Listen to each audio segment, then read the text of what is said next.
Hello दोस्तों, आप सभी का स्वागत है आपके अपने यूट्यूब चैनल नॉलेज पूर्ण पर।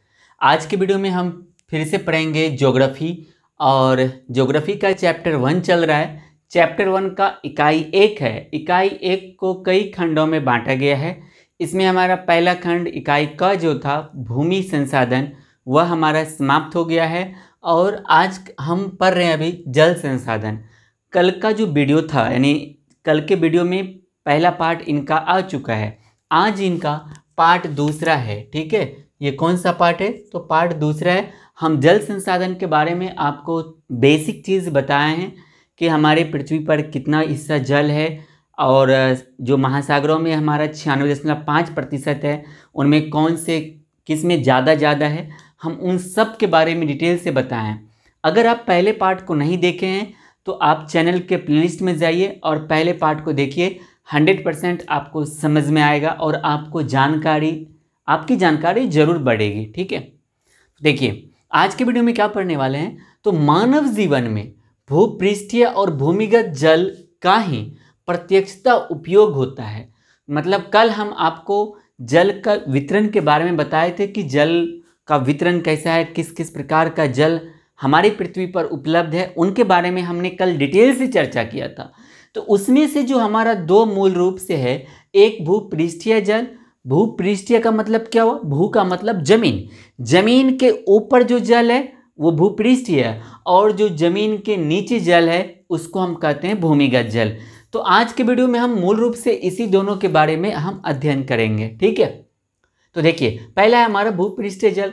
तो भूपृष्ठीय जल क्या है? तो धरातल पर भूपृष्ठीय जल का मूल स्रोत क्या है? वर्षा का जल है। तो प्रश्न देखिए यहीं से बन गया कि धरातल पर भूपृष्ठीय का मूल स्रोत कौन है? तो आप क्या बोलिएगा? वर्षा का जल है। ठीक है, धरातल पर भूपृष्ठीय जल का मूल स्रोत कौन है? वर्षा का जल है। उसके बाद देखिए वर्षा का लगभग 20% जो जल है, यानी जो वर्षा जो होती है हमारी पृथ्वी पर, उसका 20% जल वाष्पित होकर वायुमंडल में चला जाता है। देखिए होता क्या है, जो बारिश हुई तो वो जो जल होता है वो तो हमारे भूमि के ऊपर ही रह जाता है। तो कुल जल का जितनी वर्षा हुई पूरी पृथ्वी पर, उनके कुल जल का 20% जो है जल, वह हमेशा वाष्पित होकर कहाँ चला जाता है? वायुमंडल में चला जाता है, जिसको हम क्या कहते हैं? वायुमंडलीय जल कहते हैं। ठीक है, उनके बाद है कि ज़्यादा भाग जो है, यानी जो वर्षा जो होती है उनका ज़्यादा भाग नदी नालों में, झील में, तालाबों में मिल जाते हैं। तो ऐसा नहीं है कि जो बारिश का पानी हुआ उनको हम एक जगह संरक्षित करके उनका हम उपयोग करते हैं, नहीं। उनका ज़्यादातर जो हिस्सा जो जल का है वह कहाँ चला जाता है? नदी नालों में चला जाता है, झील में चला जाता है, तालाबों में एकत्रित हो जाता है। किसका? वर्षा का जल का। ठीक है, इनके बाद याद रखिएगा भूपृष्ठ पर पाए जाने वाले जल भूपृष्ठीय जल या भूमिगत जल कहलाते हैं। ये अभी तुरंत हम आपको बताए। क्या बताए? भूपृष्ठ पर, भूपृष्ठ मतलब हुआ जमीन के ऊपर, पृष्ठ मतलब ऊपर, तो भू मतलब जमीन, जमीन के ऊपर पर जो जल बन पाए जाने वाले जो जल हैं, इसको क्या कहेंगे? भूपृष्ठीय जल या इनको धरातलीय जल कहते हैं। या अब से वन लाइनर में प्रश्न भी आपका ये डील हो गया कि भूपृष्ठीय जल किसे कहते हैं? तो भूमि के ऊपर पाए जाने वाले जल को भूपृष्ठीय जल या फिर इनको धरातलीय जल कहते हैं। ठीक है, इतना चलिए, ये क्या आपको समझ में आ गया भूपृष्ठीय जल क्या है? तो अब हमारा दूसरा है भूमिगत जल। भूमिगत जल को याद रखिएगा, भूमिगत जल को भौम जल भी कहा जाता है। कौन सा जल कहा जाता है? भौम जल। तो उसके बारे में भी मैंने लिखा है, वर्षा जल के धरातलीय छिद्रों से, यानी धरातल का मतलब देखिए, ये मान लीजिए हमारा समतल है, सतह है, ये हमारी जमीन का ऊपरी हिस्सा है। मान लीजिए यहाँ पर बारिश हुई, बारिश की बूंदी बूंदी आई मान लीजिए, तो ये क्या होता है? तो हमारा जो धरातल है, मिट्टी में जो छोटे छोटे कण जो हैं, छिद्र जो हैं, इनसे रिस कर या कठोर शैलीय आवरण पर जमा जल भूमिगत जल कहलाता है। पहले परिभाषा देख लीजिए, वर्षा जल के धरातलीय छिद्रों से रिस कर कठोर शैलीय आवरण पर जमा जल भूमिगत जल कहलाता है। अब देखिए इसको समझिए, ये क्या हुआ, ये मान लीजिए वर्षा का पानी यहाँ पे मान लीजिए जमा हो गया, ये आपका है मिट्टी का ऊपरी सतह, ऊपरी हिस्सा है। अब यहाँ पे तो ऐसा तो होगा नहीं कि आपने क्या किया है, यहाँ पे मान लीजिए कठोर चट्टान आपके जमीन के नीचे मान लीजिए 100 फुट या 200 फुट नीचे या 50 फुट नीचे मान लीजिए आपका कठोर शैल है। तो ऐसा तो है नहीं कि आपने एक यहाँ पे छिद्र बड़ा सा बना दिया है, बारिश का सारा पानी एकत्रित होकर सीधा यहाँ नीचे आ जाएगा, ऐसा तो है नहीं। अब होगा क्या, अब वर्षा का जल यहाँ इसके भूपृष्ठ जो ऊपरी हिस्सा है इनको भिगाएगा, इनके नीचे जो और जो भूमि की जो परतें हैं वो उनको भिगाएगा।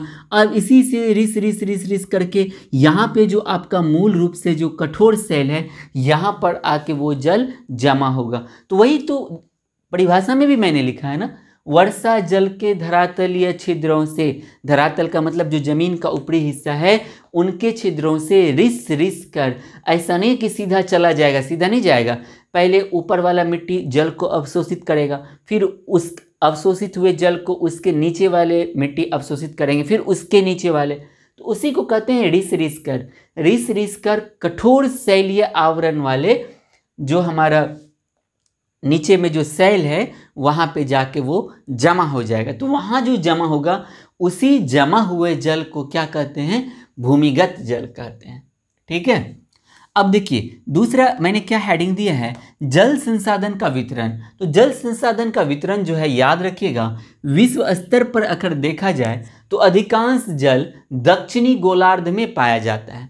अगर मान लीजिए आप पृथ्वी को, ये मान लीजिए अगर पृथ्वी है तो ये अगर इनको बांटते हैं उत्तरी गोलार्ध और दक्षिणी गोलार्ध में, तो मैंने आपको बताया था कि आपका दाहिना हाथ जो है ये पूरब दिशा को, बायां हाथ पश्चिम को, और आपका सर उत्तर को और पैर आपका दक्षिण, यानी दिशा निकालने का कॉपी पे सबसे आसान है। ऐसा नहीं कि आपको दिशा दर्शाने के लिए बोलेगा तो आप बैठे हैं पश्चिम मुँह, आप घूम जाइएगा पूरब मुँह, इधर मान लीजिए सूर्य इधर से निकलता है तो निकालना नहीं, आपको सिंपल से क्या करना है, आपको अपना दाहिना हाथ पूरब, बायां पश्चिम, सर उत्तर, पैर दक्षिण। तो ये क्या बोल रहा है कि जो हमारा उत्तरी गोलार्ध है, यानी इसको जब बांटेंगे तो ये इसका आधा हिस्सा ऊपर वाला हो जाएगा ये उत्तरी गोलार्ध, नीचे वाला हो जाएगा दक्षिणी गोलार्ध। तो ये क्या बोल रहा है कि विश्व स्तर पर अधिकांश दक्षिणी गोलार्ध में पाया जाता है, क्या पाया जाता है, जल पाया जाता है। तो दक्षिणी गोलार्ध नीचे वाला होगा, तो इन नीचे वाले में सबसे ज्यादा जल पाया जाता है, इसीलिए इस गोलार्ध को यानी दक्षिणी गोलार्ध को जल गोलार्ध और उत्तरी गोलार्ध को स्थल गोलार्ध कहा जाता है। अब मान लीजिए अगर आपसे प्रश्न बन जाए, पूछ लिया जाए, कोई भी आपसे पूछ ले कि बताइए सबसे ज़्यादा जल कहाँ पाया जाता है, तो आप ऑप्शन देगा आपको उत्तरी गोलार्ध या दक्षिणी गोलार्ध, तो आप क्या बोलेगा, दक्षिणी गोलार्ध। इसी से फिर से प्रश्न बन सकता है कि दक्षिणी गोलार्ध को जल गोलार्ध क्यों कहा जाता है, क्योंकि दक्षिणी गोलार्ध में विश्व स्तर पर सबसे ज़्यादा जल पाया जाता है, इसीलिए दक्षिणी गोलार्ध को जल गोलार्ध और उत्तरी गोलार्ध को स्थल गोलार्ध कहा जाता है। ठीक है, उनके बाद नोट में देखिए मैंने दिया है कि विश्व के कुल मृदु जल का, यानी जिस जल में लवण की मात्रा नहीं पाई जाती है उनका लगभग 75% जो है जल वो अंटार्कटिका, ग्रीनलैंड एवं पर्वतीय क्षेत्र में बर्फ की चादर के रूप में है।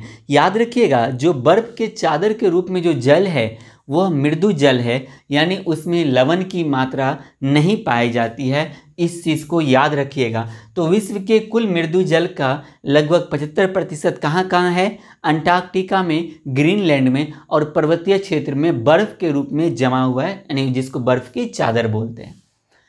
25% भूमिगत जल स्वच्छ जल के रूप में उपलब्ध है, यानी कुल कितना और लवणीय जो जल है उसमें से मात्र पीने योग्य कितना है, 25% उपलब्ध है जो भूमिगत जल के रूप में है। ठीक है, उनके बाद याद रखिएगा कि विश्व की लगभग 16% आबादी भारत में निवास करती है। अब ये लगभग 17% के आसपास डाटा चला गया है, क्योंकि हमारे देश की रफ्तार विकास की बढ़े या ना बढ़े, लेकिन जनसंख्या का जो रफ्तार है ना, यहाँ लोग हम दो हमारे दो का नहीं है, यहाँ कहावत अलग है, यहाँ है हम दो हमारे गिन लो। मतलब इस प्रकार से जनसंख्या बढ़ रही है, लोग क्या कहते हैं, हम दो हमारे दो नहीं, हम दो लेकिन हमारे गिन लो कितने हैं। हाँ, इसीलिए हमारे देश की जनगणना, मतलब हमारे देश की जनसंख्या की रफ्तार, बुलेट ट्रेन तो पूरे विश्व, मतलब भारत का हर हिस्सा तो कनेक्ट नहीं हो पाया, लेकिन बुलेट ट्रेन से भी ज़्यादा स्पीड में हमारे देश की जनसंख्या बढ़ रही है, याद रखिएगा।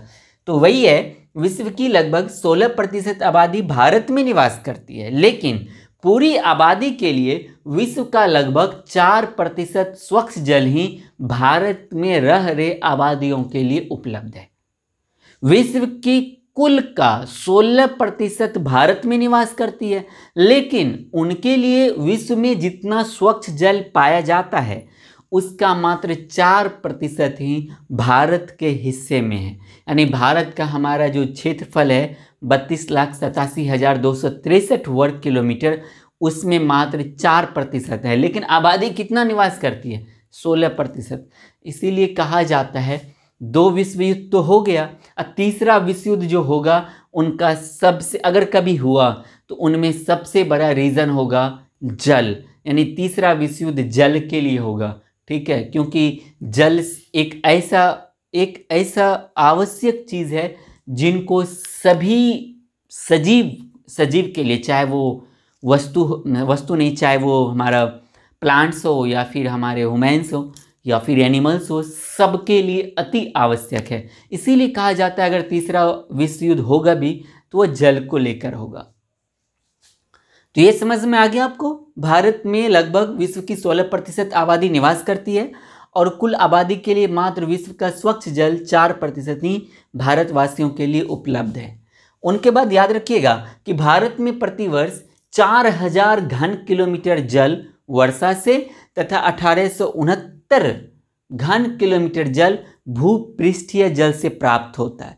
यानी यहाँ के लोगों को जो जल मिल रहा है उनका 4000 घन किलोमीटर कहाँ से जल वर्षा से पूर्ति हो रही है, और 1869 घन किलोमीटर जल जो है वह भूपृष्ठीय जल से प्राप्त हो रहा है। ठीक है, कुल भूपृष्ठीय जल का लगभग 2/3 भाग जो है देश की 3 नदियों में, यानी हमारे देश में जितना भूपृष्ठीय जल है, यानी भूमि के ऊपर जल है, उसका 2/3 भाग, यानी उसके 3 भाग में से 2 भाग, यानी अगर कुल को 3 भाग मानते हैं तो उनके 2 भाग जो जल है वह मात्र भारत की 3 नदियों के पास ही हैं। वो कौन सब नदी है, सिंधु, गंगा और ब्रह्मपुत्र। कौन सब नदी है, सिंधु, गंगा एवं ब्रह्मपुत्र में भूपृष्ठीय जल का 2/3 भाग जल सिर्फ इसी तीनों नदी के पास उपलब्ध है। ठीक है, उनके बाद याद रखिएगा जो ब्रह्मपुत्र है, यह ब्रह्मपुत्र जो है नदी, यह विश्व की 8वीं सबसे बड़ी नदी, और जो गंगा है यह विश्व की 10वीं सबसे बड़ी नदी है। याद रखिएगा यहीं पर भारत की सबसे लंबी नदी जो है वह गंगा है। ब्रह्मपुत्र बड़ी नदी है लेकिन इसका बहुत कम ही, यानी जो नदी की जो धारा है ब्रह्मपुत्र का, इनका बहुत कम ही धारा भारत के हिस्से में बहता है। इसीलिए हम ब्रह्मपुत्र की लंबाई 2900 किलोमीटर है, लेकिन इसका कम हिस्सा ही भारत में बहता है।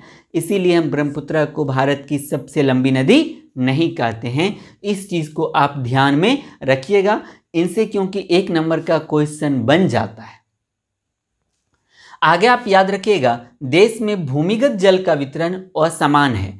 हमारे यहाँ सभी जगह भूमि के नीचे जो जल पाया जाता है यह एक समान नहीं पाया जाता है। कहीं पर आपको 20 फीट नीचे भी पानी मिल जाएगा, कहीं पर 40 फीट नीचे आप पाइप को डालोगे तब जाके आपको पानी उपलब्ध होगा, तो कहीं पर 100 फीट भी पाइप को नीचे लेके जाना पड़ता है तब जाके पानी उपलब्ध होता है। इसका मतलब यही है कि देश में जो भूमिगत जल है इसका वितरण, यानी सभी जगह जो जल उपलब्ध है यह एक समान नहीं है।